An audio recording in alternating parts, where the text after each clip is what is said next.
To my mind, what you have just described is the definition of politics. That is what politics is about.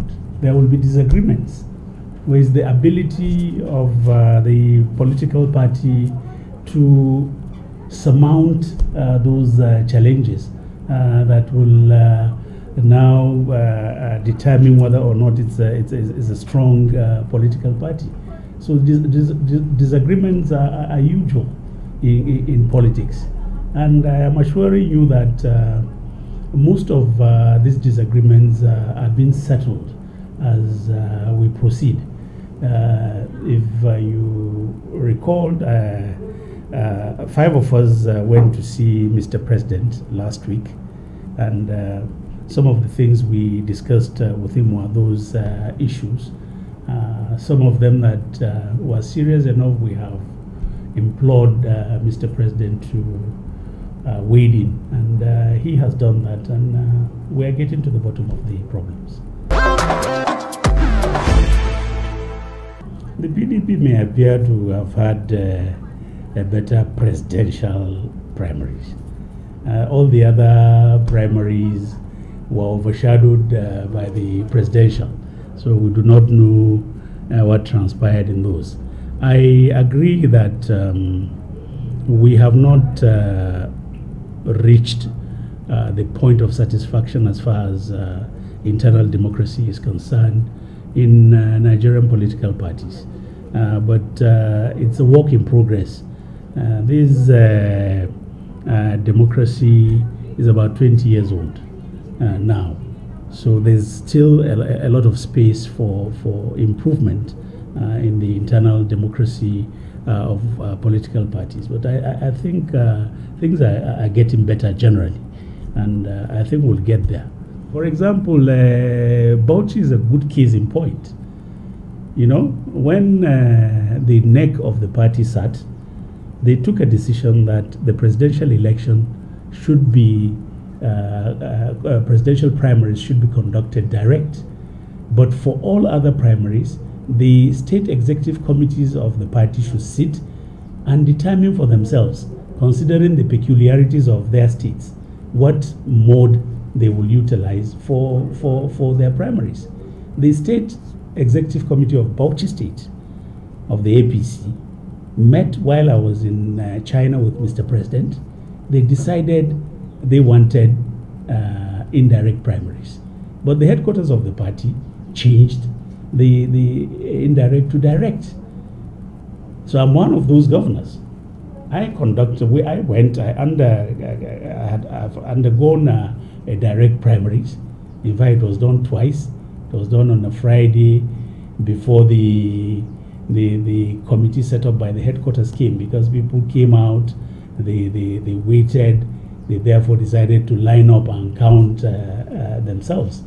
And then on Saturday, when the committee of the party came, the primaries was conducted again by direct methods.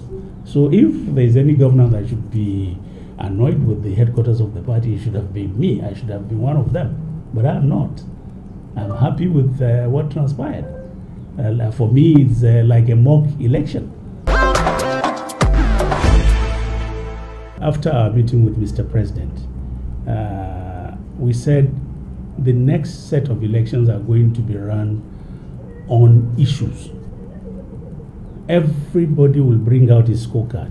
We thank God Atiku was at one time the Vice President of Nigeria, and in fact, between 1999 to 2003, everybody knew he was the de facto president of Nigeria, because Obasanjo allowed him a free rein of the government and of the party. So Atiku must have his own scorecards to show, and Mr. President has his own scorecards to show. But I want Nigerians to be able to judge based on achievements of the two candidates. There are so many things that Mr. President has silently achieved. One, he took us out of recession within a period of less than 2 years. There are countries of the world, in fact countries in Europe, that have gone into recession for over 10 years now. They have not been able to come out. Greece is one example of such a country. But in our own case, in less than 2 years, we came out of recession.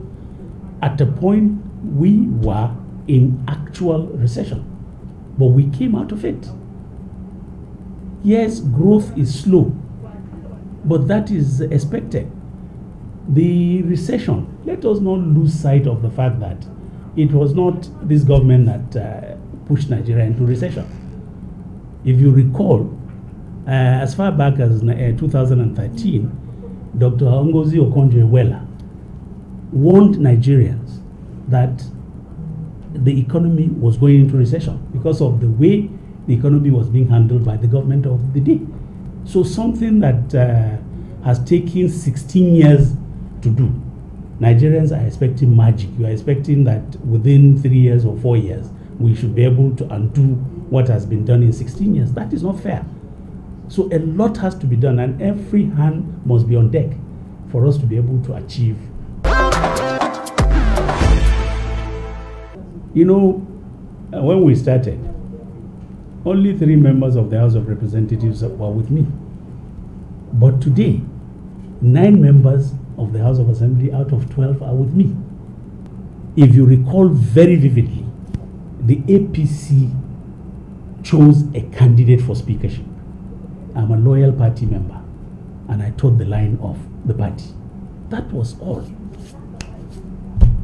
But if I should prefer anybody out of the 12 members of the House of Representatives to become speaker, it will be Dogara. In 2015, I won election with a difference of 393,000. 393,000. You can do your arithmetic.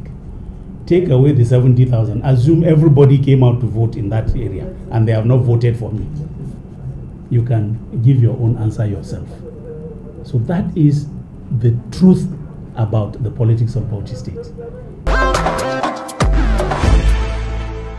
When we took over, education was in complete tatters.